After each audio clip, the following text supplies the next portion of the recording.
이렇게 좀 선도적인 어떤 제도를 만들어 놓은 것은 굉장히 다행스럽고 반가운 일이라고 생각합니다. 저희 이 첨생법이 아주 기대가 큽니다. 네, 안녕하십니까. 보건복지부 재생의료정책과장 정순길입니다. 이 첨단재생바이오법을 통해서 유전자 세포 치료 분야의 임상 연구와 이제 치료 제도까지 해서 다 도입되게 됐습니다. 서두에도 말씀드렸지만 굉장히 전 세계적으로 주목받고 있는 신기술들이고 앞으로 우리나라 의료뿐만 아니라 바이오 산업을 이끌어갈 수 있는 중요한 분야라고 생각합니다. 이런 분야에서 다행히 저희 정부 그리고 국회에서 전문가분들의 의견을 다 수렴해서 이렇게 좀 선도적인 어떤 제도를 만들어 놓은 것은 굉장히 다행스럽고 반가운 일이라고 생각합니다.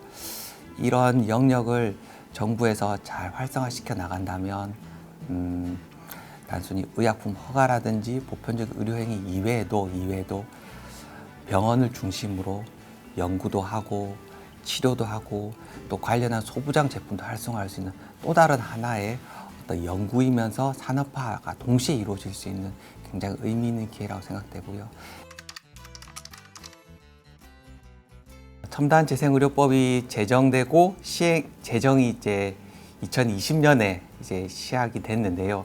그 당시에는 법이 제정되는 과정에서 첨단재생의료 분야의 임상 연구와 그리고 이번에 도입되는 치료까지 같이 제정 안에서 논의는 됐었습니다. 하지만 처음 시작되는 제도이다 보니 기술의 안전성, 유효성 이런 부분에 대한 점진적인 확대 이런 부분에 대한 논의가 있어서 우선 임상 연구만 중심으로 도입이 됐고요. 그리고 그 임상 연구도 모든 질환은 아니고 중대 희귀 난치 질환에 한해서 임상 연구를 할 수 있는 기회를 마련했습니다. 그 자체로도 굉장히 의미가 있는 법안이었지만 저희가 제도를 시행하면서 한 3년, 4년 정도 시행했는데 첨단 재생 의료가 임상 연구에만 머물러 있다 보니 이 제품의 상용화까지는 그 중간의 간격이 너무 크다. 그래서 처음에 제정 당시에도 논의됐었던 이런 치료 제도 시행을 통해서 어떤 의약품으로 갈 수 있는 징검다리로서의 역할 그리고 이제 의약품 허가를 기다리는 환자분들에게 새로운 기회를 제공할 수 있겠다라는 관점에서 이번에 새롭게 치료 제도가 도입됐고 그 과정에서 기존의 중대희귀 난치로 제한되어 있던 임상 연구의 범위도 모든 질환으로 다 확대됐습니다. 그리고 치료도 이번에 새롭게 도입되면서 이 치료는 종전의 임상 연구의 범위였던 중대희귀 난치 질환자들에게 우선적으로 적용을 해보자. 그렇게 해서 안전성, 유효성이 확보된 경우에 점차 확대해 나가자. 이런 내용을 담고 있습니다. 첨단 재생 의료 관련해서 이제 선진국이라 할 경우가 이제 일본 그리고 미국 같은 경우가 있는데 두 국가가 좀 제도적으로 지원하고 있는 방향이 조금 상이합니다. 일본 같은 경우는 우리와 동일한 방식으로 임상 연구나 임상 시술에 대해서 제도적으로 할 수 있는 기반을 마련해 놓고 있고 반면에 미국이나 유럽 같은 경우는 이런 임상 연구를 거친 의료 기술이 의약품으로 신속하게 허가될 수 있도록 신속 승인 제도를 두고 있습니다. 아마 이제 저희 제도는 이번에 시작된 치료 제도는 일본의 치료 제도와 유사한 형태를 갖고 있는데요. 일본은 이제 도입된 지 한 10년 가량 되어서 치료를 받는 환자 수가 연간 약 한 10만 명 가까이 됩니다. 그래서 지금은 우리나라는 아직 제도 초기지만 일본의 그런 10년간의 경험 그리고 우리만의 어떤 고유한 의료 기술 이런 부분을 잘 활용해서 일본의 어떤 선례들을 잘 활용해서 어떤 외연을 어떤 활성화해 나가는 부분에 좀 방점을 두고요.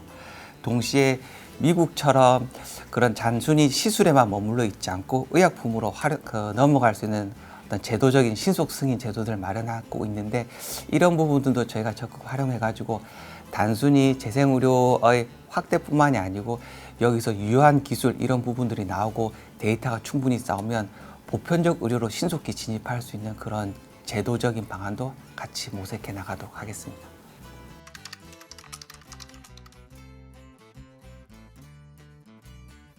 우선 첨단재생 바이오법은 보건복지부와 식약처가 공동으로 주관하는 법입니다. 첨단재생 의료 기술의 어떤 원천 기술을 개발하고 임상에서 적용하는 것은 주로 보건복지부에서 관장을 하고, 이러한 의료 기술들이 품목 허가로 나아갈 수 있도록 심사를 하는 부분은 식약처에서 담당하고 있습니다.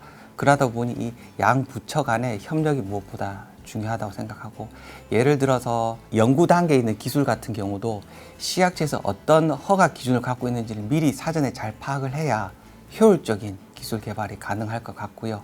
그리고 식약처 입장에서도 임상이나 연구 단계에서 어떤 기술들이 현재 개발되고 있고 각광받는지를 잘 알아야 좀 현실 적합성 높고 유연성 있는 규제 기준의 어떤 조정, 이런 부분들이 가능할 것 같아서 보건복지부와 식약처의 협업이라 이런 부분이 굉장히 중요할 거라고 생각되고, 그리고 말씀 주신 부분처럼 산업부는 이런 첨단 의료 기술들이 산업화될 수 있고, 그리고 관련해서 소부장 등의 기술 개발이 이어질수록 협력이 또 중요합니다. 여러 부처가 현장의 목소리를 듣고 또 협력해서 제도를 개선할 수 있는 방안을 더 자주 마련하도록 하겠습니다. 이렇게 허가받은 제품들이 기본적으로 첨단 재생의료 기술들은 세포 배양이나 이런 부분들이 들어가기 때문에 가격이 종전의 의료기술이나 제품보다 굉장히 고가인 경우가 많거든요. 이런 부분들이 희귀난치 질환자분들에게 조금 저변 있게 제공이 되려면 결국 급여화되는 부분이 굉장히 중요합니다. 그래서 새로 확보되는 의료기술에 대한 건강보험공단이나 심평원의 어떤 보편적인 의료 이용을 가능하도록 하는 급여 책정, 이런 부분도 같이 가야 될 것이라고 생각하고요.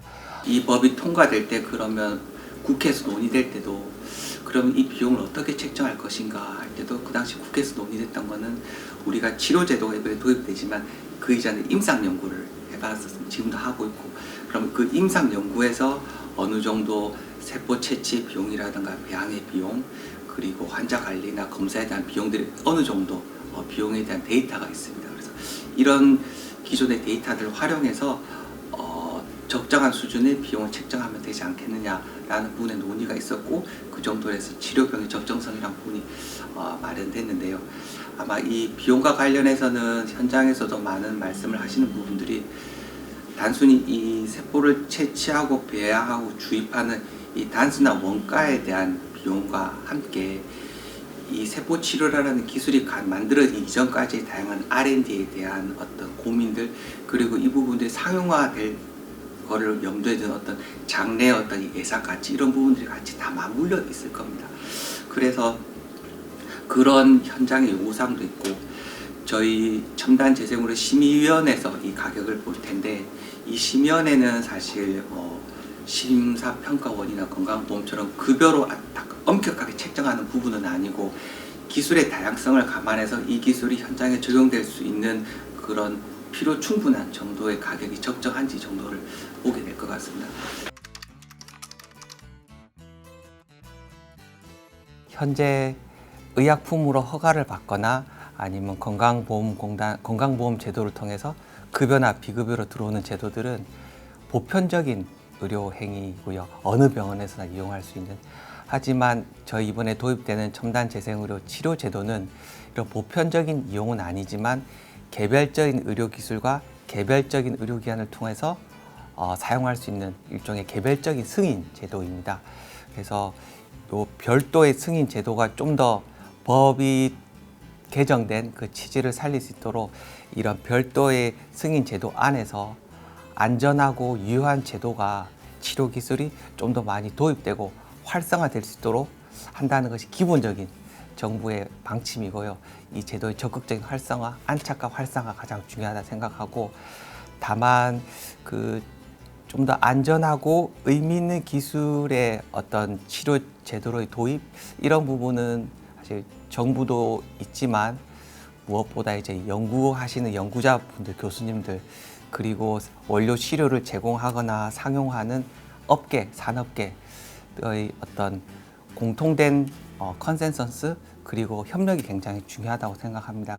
예, 저는 그 첨단 재생 의료 산업 협회 회장인 이득주입니다. 물론 기대를 많이 합니다. 굉장히 오랫동안 저희가 만성희귀성 그런 환자들이 우리나라가 아닌 다른 나라에서 치료받고 있는 분들이 꽤 많이 있었습니다. 그래서 그런 분들을 다시 이제 우리나라로 모셔와서 그 혜택을 줄 수 있다고 하는 취지에서는 저희 이 첨생법이 아주 기대가 큽니다. 제일 기대하는 것은 사실 그동안은 제품은 있는데 그것이 환자한테 직접 가기 위해서는 약에 해당하는 수준의 임상을 해야 되고 또 그 임상의 결과가 제대로 나와야지만 이것을 그 환자한테 보내줄 수 있었거든요. 근데 이제 이번에는 나름대로 안전성이 확보가 우선이고 그다음에 그 효용성이 어느 정도 입증이 된다면은 임상 들어가는 과정이 굉장히 완화가 돼 있고요. 또 그 완화되는 과정에서 그동안은 그 회사 차원에서만 비용을 부담했지만 이제는 환자들도 비용 부담할 수 있도록 이제 이걸 만들어져 있기 때문에 그게 굉장히 좋고요.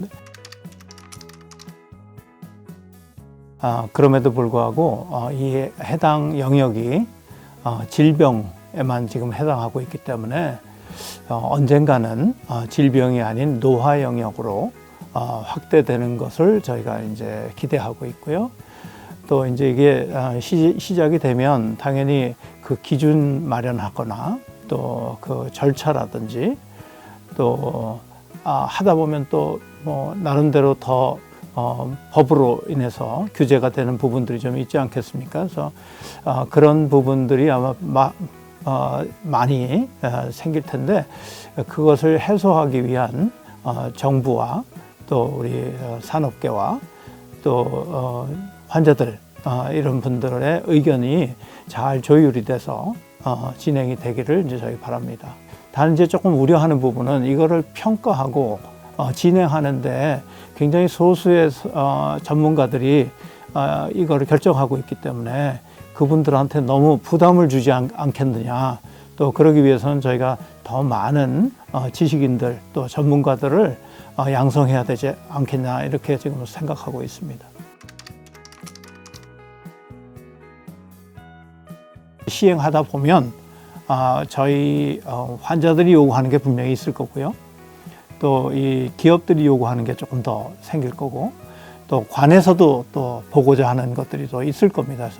그래서 이런 것들을 저희 첨단 재생의료협회가 해야 될 일이 아닐까 이렇게 생각하고 있습니다. 가장 큰 정책 중에 하나는 이제 병의원이 저희한테 협회로 이제 들어오게 되는 기반이 마련됐거든요. 그래서 굉장히 기대를 많이 하고 있습니다. 근데 이분들이 현재 하고 있는 그 형태의 그 진료가 있을 거고 또 더 기대하는 것들이 있을 텐데 저희가 이 법령을 제대로 좀 이해시키고 또 교육을 시키고 하는 그런 위원회가 지금 신설이 될 겁니다. 그래서 그분들하고 같이 논의해서 우리가 가야 할 길을 좀 모색해 보겠습니다.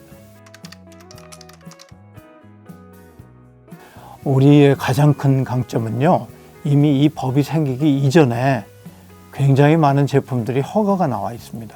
단지 이게 허가가 됐다는 얘기는 상당히 많은 내용들이 저희 규제기관에서 들여다봤다는 얘기고 또 그것이 가지고 있는 장점이 뭐였다는 것도 아는데요.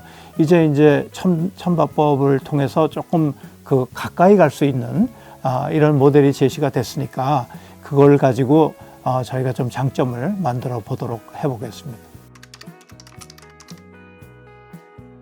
예, 저희가 그 사실 포텐셜 한 그 회사들은 한 170개 정도 되고요. 저희가 지금 들어와 있는 회사들이 약 한 110 이 정도 돼 있고 앞으로 이제 병의원들이 이제 포함되면 꽤 많은 회원사들을 이제 저희가 확보할 것 같습니다. 근데 이 회원사들이 다 수익을 내지 못하는 부분이 많고 저희가 그 회원사들 그 회원사들이 주시는 그 회비를 통해서 저희가 운영이 되고 있는데요. 이게 조금 아주 적습니다. 물론 크기를 바라고 있고요. 또 앞으로 이 회사들이 다 이제 크게 성장하면서 저희 협회에 큰 도움이 될 거라고 보는데, 어느 정도 커질 때까지는 나름대로의 시딩만이라고 그럴까요? 이제 이런 것들을 지금 이 정부 차원에서 좀 한번 좀 도와주시면 저희가 더 많은 일을 또 더 발전적인 일을 할 수 있을 것 같습니다. 아직은 저희 협회에서 글로벌 블록버스터가 아직 나오지는 않았지만 저희가 곧 그런 제품이 출시되고 또 그로 인해서 국민뿐만 아니라 전 세계가 큰 혜택을 볼 수 있는 그런 시간이 오기를 기대합니다.